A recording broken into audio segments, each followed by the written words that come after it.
I call Ian McKelvey. Thank you, Mr. Speaker. This is kind of music to the ears of the Primary Production Select Committee, Mr. Speaker. First bill we've had in this term of Parliament, and I'll have to say that it's a bit of a relief because there's certainly some truth in the old adage that idle hands do the devil's work, and so to have Richard Prosser's hands busy will be a very good thing for us, and Stephen Browning even more so, Mr. Speaker. One of the challenges we face in an isolated small country with a comparatively small market is attracting the very best of international products. And this has been apparent for a long time in New Zealand, and particularly apparent in the agricultural sector. And one of the challenges we have is, because of the small market, is we have a very limited ability to attract the very best products from around the world to New Zealand to establish themselves in the marketplace unless we give them the opportunity to get, I guess, some advantage from being here. Very good examples in the past have been the ivermectin products that came into the country and Roundup, two examples of products that have come into the country under the current regime, which have established themselves and gone on and been obviously reproduced and copied in many forms as a result of it. So the bill will help encourage the entry of more of these products to our marketplace, and as the world-leading food-producing nation we need access to the very best products we can attract at the most competitive prices we can get them. And of course, if we can't attract the very best products, we've got a significant challenge, and that's what this bill sets out to address. It gives us the opportunity right across the agricultural and horticultural sector, particularly, and other areas as well, but particularly those two areas, to attract products to New Zealand, get them tested, registered and utilised in our primary production sector, which will make a massive difference to our ability to produce.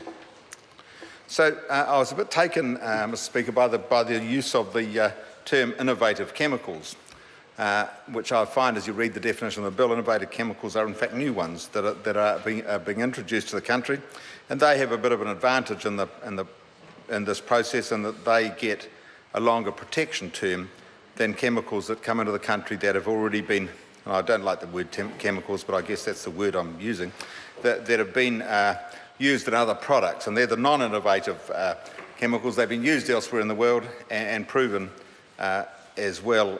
So there's an interesting definition that we're using there. Both sides of the industries are concerned that the current data protection level isn't sufficient and is inhibiting registration of the latest technologies, as I've said. And I think the government review found evidence of that, and consequently we've got this bill following on from it. So, Mr. Speaker, we don't want to, as the last speaker talked about, stifle competition, because I think there's a balance between stifling competition and giving us the ability to use the very best of product in this country. So the bill's designed to encourage businesses to register new products, register more uses for products that already exist, and this is quite common where products come into the country, are utilised for the specific reason they're designed for, trialled in other areas and found to work much better than was expected. And so it's pretty important that we're able to extend those product uses, and consequently the companies that extend those product uses get extra protection around that for another year or two. So I think this is a very good bill. I think it'll make a difference, and it's ironic, I guess, that a small piece of legislation like this can have such an impact, or potentially such an impact, on the New Zealand agricultural sector. So really important for us. Mr. Speaker, one would hope that all parties will support this bill to the first reading, as we will be encouraging all stakeholders to share their views with us, and I've found that perhaps having preconceived ideas isn't always the most productive way to make change. There will be controls on residues and parts of this bill, and there will be other items of interest, I think, to all sorts of sectors in the New Zealand economy. I think that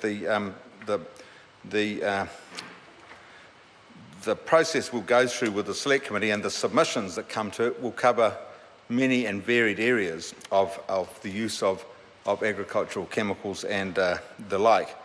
So, Mr. Speaker, I look forward to having this bill before the Primary Production Select Committee, and I encourage all interested parties to submit to it when the time comes. Thank you, Mr. Speaker.